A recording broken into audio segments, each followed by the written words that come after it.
नमस्कार, दिन भर की बड़ी खबरों में आपका स्वागत है। मैं हूं आपके साथ अंशिता। आज इस बुलेटिन में बात होगी 8 जून को होने वाली इंडिया गठबंधन की बड़ी बैठक की। हम रणनीति बनाएंगे और अगले चुनाव में ये महंगाई, बेरोजगारी आपको ले डूबेगी। ममता बनर्जी के बड़े प्लान की देखेंगे। सीजेपी ने मोदी सरकार को दिया क्या अल्टीमेटम। लोगों ने साइन भी किया था पिटीशन उनके रेजिग्नेशन के लिए, लेकिन सरकार के तरफ से कोई जवाब नहीं। महाराष्ट्र विधान परिषद चुनाव को लेकर क्यों मचा बवाल, जानेंगे आरजेडी ने बीजेपी को दिया क्या बड़ा सबक। और बुलेटिन के आखिर में बात करेंगे बढ़ती महंगाई को लेकर घिरी मोदी सरकार की। लेकिन दिन भर की तमाम बड़ी खबरों से पहले एक नजर आज की सुर्खियों पर। तमिलनाडु में बीजेपी को एक और झटका। पूर्व विधायक एजी संपत ने थामा टीवीके का दामन, कहा वहां नहीं बचा लोकतंत्र। आम लोगों के लिए भी सुलभ हो न्यायपालिका। लंदन के कार्यक्रम में सीजेआई सूर्यकांत का बयान, कहा जनता का भरोसा मिलता नहीं, हासिल करना होता है। महाराष्ट्र में किसानों के विरोध के आगे झुकी फडणवीस सरकार। गढ़चिरौली हवाई अड्डे और औद्योगिक परियोजना के लिए जमीन अधिग्रहण रुका। आपत्तियां दर्ज कराने के लिए दिया गया वक्त। कांग्रेस नेता दिग्विजय सिंह ने पीएम मोदी को लिखा पत्र। सीबीएसई की 3 भाषा नीति को स्थगित करने की मांग। ओएसएम सिस्टम का दिया हवाला। भारत के विदेश मंत्री जयशंकर की नेपाली समकक्ष शिशिर खनाल के साथ हुई बैठक। सीमा विवाद से लेकर व्यापार तक कई मुद्दों पर हुई चर्चा। नेपाल के बदले सुर, कहा टकराव नहीं सहयोग चाहिए। ये तो थी सुर्खियां। अब बात आज की सबसे बड़ी खबर की। इंडिया गठबंधन एक बार फिर मजबूत होता दिखाई दे रहा है। पश्चिम बंगाल विधानसभा चुनाव के बाद से सभी विपक्षी दलों ने बीजेपी के खिलाफ हाथ मिला लिया है और अब इंडिया गठबंधन की एक अहम बैठक होने जा रही है, जिसमें बीजेपी को घेरने की रणनीति से लेकर देश में सभी मुद्दों पर चर्चा होगी। इस बैठक को लेकर जारी तैयारियों ने बीजेपी की धड़कनें पहले ही बढ़ा दी हैं। तो क्यों इंडिया की बैठक को लेकर बीजेपी की बड़ी बेचैनी, जानने के लिए देखिए ये रिपोर्ट। बीजेपी के खिलाफ इंडिया गठबंधन एक बड़ी रणनीति बनाने की तैयारी में है। 8 जून को इंडिया गठबंधन में शामिल राजनीतिक दलों का महाजुटान होने जा रहा है।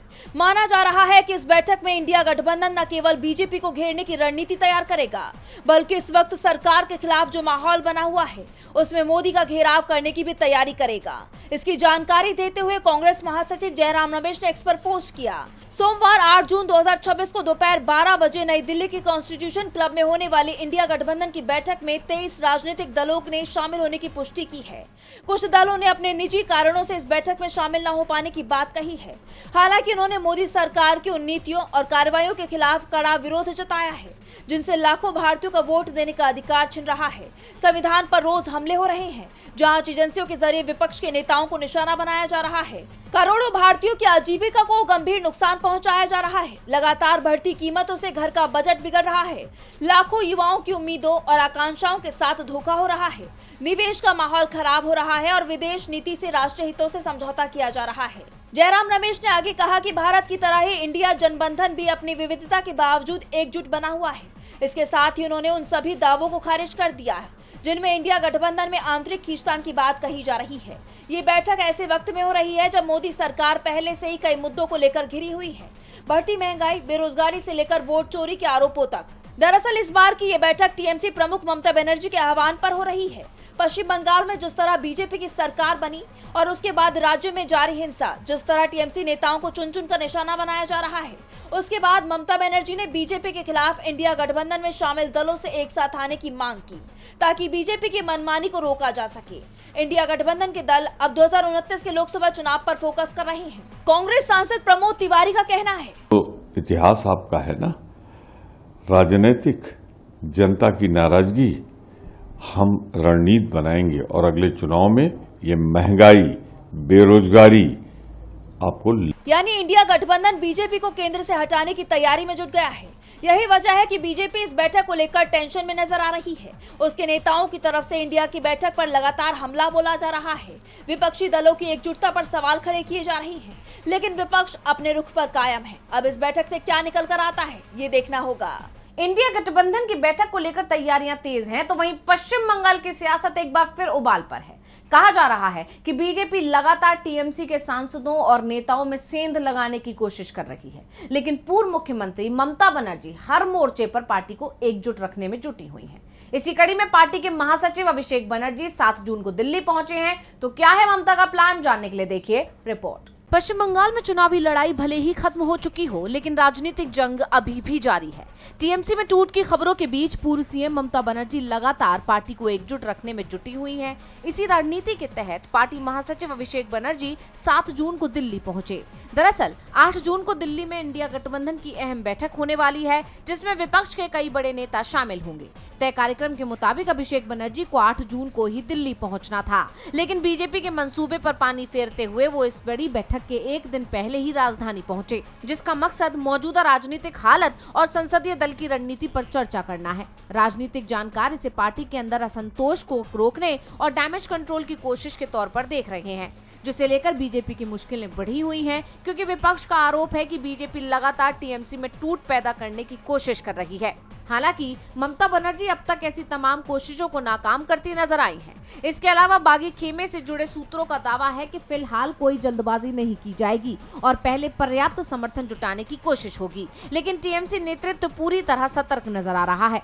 यानी बंगाल की सियासत में अंदरूनी खींचतान और बाहरी राजनीतिक दबाव दोनों एक साथ दिखाई दे रहे हैं। बीजेपी टीएमसी में सेंध लगाने की कोशिश कर रही है, जबकि ममता बनर्जी अपने संगठन को बचाए रखने के लिए हर मोर्चे पर सक्रिय हैं। अब सबकी नजर 8 जून की इंडिया गठबंधन बैठक और अभिषेक बनर्जी की अगली राजनीतिक चाल पर टिकी हुई है। ममता बनर्जी बीजेपी के मंसूबे पर लगातार पानी फेर रही हैं, जिससे बीजेपी की मुश्किलें बढ़ी हुई हैं और इन मुश्किलों को और बढ़ाने का काम किया है कॉकरोच जनता पार्टी ने। दरअसल जंतर मंतर पर सीजेपी के फाउंडर अभिजीत दिपके के नेतृत्व में हुए प्रदर्शन के बाद सरकार पर शिक्षा मंत्री धर्मेंद्र प्रधान के इस्तीफे को लेकर दबाव बढ़ता जा रहा है। दिपके ने एक बार फिर सरकार को अल्टीमेटम दे दिया है, जिसके बाद केंद्रीय मंत्री किरेन रिजिजू की सफाई भी सामने आई है। देखिए रिपोर्ट। कॉकरोच जनता पार्टी यानी सीजेपी ने मोदी सरकार की नींद उड़ा दी है। सरकार अब सीजेपी के दबाव में दिखाई दे रही है। सीजेआई सूर्यकांत की टिप्पणी के विरोध में सोशल मीडिया पर शुरू हुई इस पार्टी को देश की जनता का बढ़ता समर्थन सरकार पर भारी पड़ता नजर आ रहा है। सीजेपी की लोकप्रियता की एक तस्वीर जंतर मंतर पर हुए प्रदर्शन में भी दिखाई दी, जहां हजारों की संख्या में लोग पहुंचे और नीट से लेकर सीबीएसई तक छात्रों के भविष्य के साथ हो रहे खिलवाड़ के खिलाफ आवाज बुलंद की। और अब सीजेपी के फाउंडर अभिजीत दीपके ने एक बार फिर मोदी सरकार को अल्टीमेटम दिया है। उन्होंने एक्स पर पोस्ट किया कि जंतर मंतर पर हमारे शांतिपूर्ण विरोध प्रदर्शन ने सरकार को दिखा दिया कि जब हम एकजुट होते हैं तो कॉकरोच क्या क्या कर सकते हैं। सरकार एकजुट और शांतिपूर्ण आंदोलन का कुछ नहीं बिगाड़ सकती। हम कॉकरोचों को उनसे कभी डरने की जरूरत नहीं है। हम आवाज नहीं उठाएंगे तो परिवर्तन नहीं हो सकता, लेकिन बात यहीं खत्म नहीं होती। धर्मेंद्र प्रधान ने पूरी एक पीढ़ी के साथ अन्याय किया है। अगर उन्हें नहीं हटाया गया या वे अगले 7 दिनों में खुद पद से नहीं हटे तो हमें जमीन पर अपना विरोध जारी रखने के लिए मजबूर होना पड़ेगा। वे अगर इस्तीफा नहीं देते तो 13 जून को फिर प्रदर्शन होगा। सीजेपी ने सरकार को 7 दिन का वक्त दिया है और अगर तब तक इस्तीफा नहीं होता है तो युवाओं का ये आंदोलन और तेज होगा। दीपके ने ये भी साफ कर दिया है। सीजेपी ने बताया लोग जुड़े ऑन द ग्राउंड, लेकिन इसके पहले 8 लाख लोगों ने साइन भी किया था पिटीशन उनके रेजिग्नेशन के लिए, लेकिन सरकार के तरफ से कोई जवाब नहीं। सीजेपी की तरफ से सरकार पर चौतरफा दबाव बनाने की कोशिश की जा रही है, जिसका असर अब दिखाई भी देने लगा है। केंद्रीय संसदीय कार्य मंत्री किरेन रिजिजू को सफाई देनी पड़ रही है कि सरकार अपनी जिम्मेदारी से नहीं भाग रही। एक हालिया बयान में रिजिजू ने कहा कि शिक्षा मंत्री के इस्तीफे की मांग पूरी तरह राजनीतिक है। शिक्षा मंत्री ने मंत्रालय के प्रमुख के रूप में नैतिक जिम्मेदारी स्वीकार की है। वो गलती या चूक से मुंह नहीं मोड़ रहे, बल्कि इसे एक चुनौती के रूप में लेकर व्यवस्था में सुधार करने की कोशिश कर रहे हैं। यानी सरकार अभी भी प्रधान के इस्तीफे के लिए तैयार नहीं दिख रही। ऐसे में देखना यह होगा कि सीजेपी के नेतृत्व में शुरू हुआ ये आंदोलन क्या सरकार को झुका पाएगा। कॉकरोच जनता पार्टी ने बीजेपी को दिन में तारे दिखा दिए हैं, तो दूसरी तरफ महाराष्ट्र विधान परिषद चुनाव को लेकर राज्य का सियासी पारा हाई हो गया है। हाल ही में मनसे प्रमुख राज ठाकरे ने बैलेट पेपर से चुनाव कराने की मांग की थी और अब उन्हें और भी नेताओं का समर्थन मिलना शुरू हो गया है, जिससे बैलेट पेपर से चुनाव कराने की मांग बढ़ती जा रही है। देखिए रिपोर्ट। महाराष्ट्र में विधान परिषद की 16 सीटों पर 18 जून को चुनाव होने हैं और जैसे जैसे चुनाव की तारीखें नजदीक आ रही हैं, वैसे वैसे राज्य में सियासी सुगबुगाहट तेज होती दिखाई दे रही है। इस सियासी उथल पुथल के बीच बैलेट पेपर से चुनाव कराने की मांग और तेज हो गई है। हाल ही में महाराष्ट्र नवनिर्माण सेना यानी मनसे के प्रमुख राज ठाकरे ने बैलेट पेपर से चुनाव कराने की मांग की थी और सभी विपक्षी दलों को सलाह दी थी कि अगर ये मांग नहीं मानी जाती तो विपक्षी दलों को चुनाव का बहिष्कार करना चाहिए।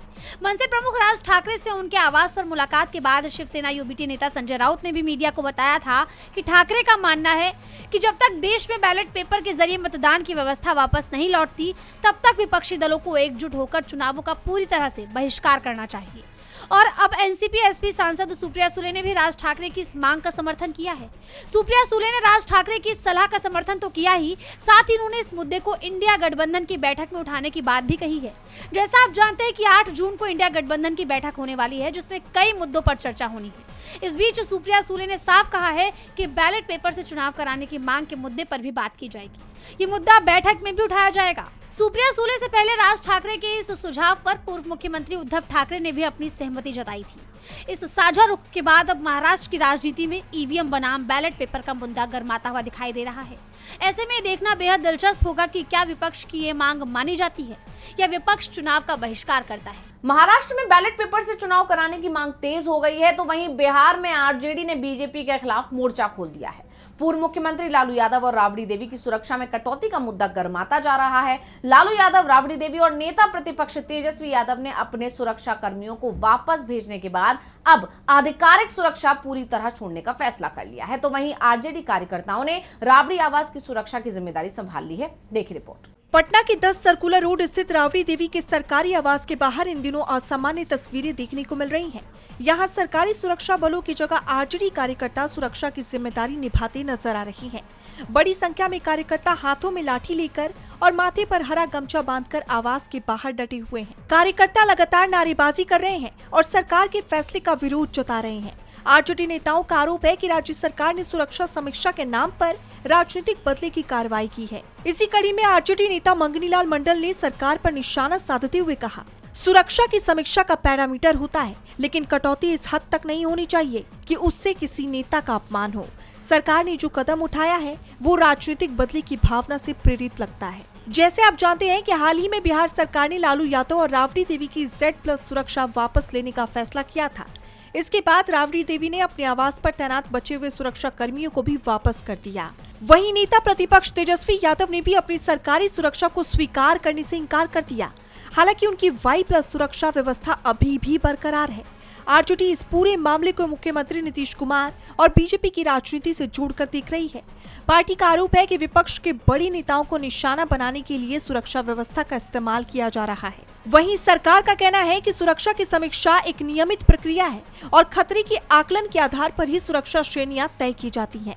फिलहाल राबड़ी आवास के बाहर तैनात आरजेडी कार्यकर्ताओं की तस्वीरें बिहार की राजनीति में नए संघर्ष का संकेत दे रही हैं। आने वाले दिनों में ये मुद्दा और ज्यादा गर्मा सकता है, क्योंकि सुरक्षा का विवाद अब पूरी तरह राजनीतिक लड़ाई में बदल चुका है। बिहार में एक तरफ सुरक्षा का मुद्दा विवादों में है, तो दूसरी तरफ खान सर की कोचिंग के बाहर हुई तोड़फोड़ का मामला भी तूल पकड़ता जा रहा है। अभी तक तो इस मामले में खान सर विक्टिम के तौर पर देखे जा रहे थे, लेकिन अब उन्हीं पर गंभीर आरोप लग रहे हैं। उनकी गिरफ्तारी की बात की जा रही है और इसी बीच खबरें हैं कि उनका कोचिंग सेंटर सील किया जा सकता है। देखिए रिपोर्ट। बिहार में खान सर के खान ग्लोबल स्टडीज यानी KGS कोचिंग सेंटर के बाहर हुई तोड़फोड़ को लेकर बवाल मच गया है। इस मामले में खान सर के खिलाफ शिकायत दर्ज कराई गई, उन पर जान लेने की कोशिश जैसे गंभीर आरोप लगाए गए हैं और अब बात उनके कोचिंग सेंटर तक आ पहुंची है। 7 जून को बिहार के अग्निशमन विभाग की टीम ने खान ग्लोबल स्टडीज और उससे जुड़े अस्पताल परिसर का फायर सेफ्टी ऑडिट किया, जिसके बाद विभाग का कहना है कि जांच के दौरान सुरक्षा व्यवस्था में कई खामियां पाई गई। इस मामले में अधिकारियों ने संस्थान प्रबंधन को 7 से 10 दिनों के अंदर सभी कमियां दूर करने का निर्देश दिया है और तय समय सीमा में सुधार नहीं होने पर नियमों के तहत कड़ी कार्रवाई की बात कही है, जिसमें सीलिंग की प्रक्रिया भी शुरू की जा सकती है। ऐसे में सवाल ये उठने लगे हैं कि क्या खान सर के कोचिंग सेंटर पर ताला लगने वाला है। अग्निशमन विभाग की इस कार्रवाई से ये मामला खान सर बनाम प्रशासन का मोड़ लेता हुआ दिखाई दे रहा है। हालांकि इस मामले में खान सर पहले ही साफ कर चुके हैं कि वो इतने जल्दी हार नहीं मानने वाले, वो कानूनी लड़ाई लड़ेंगे। फैजल खान और खान सर के वकील इस पूरे मामले को साजिश बता रहे हैं। उनका कहना है कि ये सब एक साजिश के तहत किया जा रहा है, उन्हें फंसाया जा रहा है। उनके वकील ने यह भी साफ किया था कि खान सर इस मामले में सरेंडर नहीं करेंगे। 8 जून को सिविल कोर्ट में खान सर के लिए अग्रिम जमानत याचिका दायर की जाएगी। ऐसे में सबकी नजरें अब कोर्ट पर टिकी हुई हैं कि अदालत अग्रिम जमानत की याचिका स्वीकार करती है या खारिज। और बुलेटिन के आखिर में बात देश में बढ़ती महंगाई की। महंगाई को लेकर विपक्ष सरकार पर पहले से ही हमलावर है और अब खबर है कि घरेलू सिलेंडर भी महंगा हो गया है, जिससे एक बार फिर रसोई का बजट बिगड़ गया है और इसका सीधा असर जनता की जेब पर पड़ रहा है। जनता में सरकार के खिलाफ नाराजगी तो है ही साथ अब इस मामले में विपक्ष ने भी सरकार को घेर लिया है। देखिए रिपोर्ट में। देश में बढ़ती महंगाई ने जनता की कमर तोड़ दी है और अब एक बार फिर घरेलू सिलेंडर महंगा हो गया है। सरकारी तेल कंपनियों ने एलपीजी गैस सिलेंडर के दामों में एक बार फिर बढ़ोतरी कर दी है। 14.2 किलोग्राम वाले घरेलू एलपीजी सिलेंडर की कीमत में 29 रुपए का इजाफा किया गया है, जिसके तहत दिल्ली में सिलेंडर की नई कीमत 942 रुपए हो गई है। नोएडा में सिलेंडर की नई कीमत 939.50 रुपए हो गई है। लखनऊ में अब इसके लिए 979.50 रुपए चुकाने होंगे, जबकि बिहार की राजधानी पटना में गैस सिलेंडर की कीमत सबसे ज्यादा 1031.50 रुपए तक पहुंच गई है। इसके अलावा कोलकाता में अब इसके लिए 968 रुपए, मुंबई में 941.50 रुपए और चेन्नई में 957.50 रुपए चुकाने होंगे। एलपीजी के दाम बढ़ने के बाद विपक्ष ने सरकार पर हमले तेज कर दिए हैं। कांग्रेस अध्यक्ष मल्लिकार्जुन खड़गे ने तो सीधे मोदी सरकार पर सवालों की बौछार ही कर दी। उन्होंने साफ कहा कि घरेलू एलपीजी दामों में आग की लपटें आम जनता की रसोई को भस्म करने पर तुली हुई हैं। मोदी सरकार ने पिछले 4 महीनों में घरेलू एलपीजी सिलेंडर के दामों में 89 की बढ़ोतरी की है। उन्होंने एक्स पर सवाल उठाया कि संसद में मोदी जी ने वेस्ट एशिया वॉर के चलते 41 देशों से फ्यूल डाइवर्सिफिकेशन के जो दावे किए थे उनका क्या हुआ। 2025-26 में उज्ज्वला योजना में 5.56 करोड़ परिवारों ने केवल एक भी रिफिल नहीं करवाया। इनमें से 3.30 करोड़ ने तो एक भी सिलेंडर रिफिल नहीं लिया। क्या ये मोदी सरकार की लूट का नतीजा नहीं है? क्या ये सच नहीं है कि मोदी सरकार ने 12 सालों में घरेलू एलपीजी के दामों में 530 रुपए की बढ़ोतरी की? अब भाजपा के नेता सड़कों पर सिलेंडर लेकर क्यों नहीं बैठ रहे हैं? विपक्ष के हमलों के बाद सरकार की सफाई आई, जिसमें कहा गया कि दुनिया के बाकी देशों के मुकाबले भारत में घरेलू गैस सबसे सस्ता मिल रहा है। सरकार की सफाई ने सियासी पारा और हाई कर दिया है। सवाल उठने लगे हैं कि सरकार ये तो कह रही है कि बाकी देशों की तुलना में भारत में गैस सस्ती है, लेकिन क्या सरकार ये बताएगी कि बाकी देशों की तुलना में भारत में कितने लोग एलपीजी की इस बढ़ी हुई कीमत को अफोर्ड कर पाएंगे?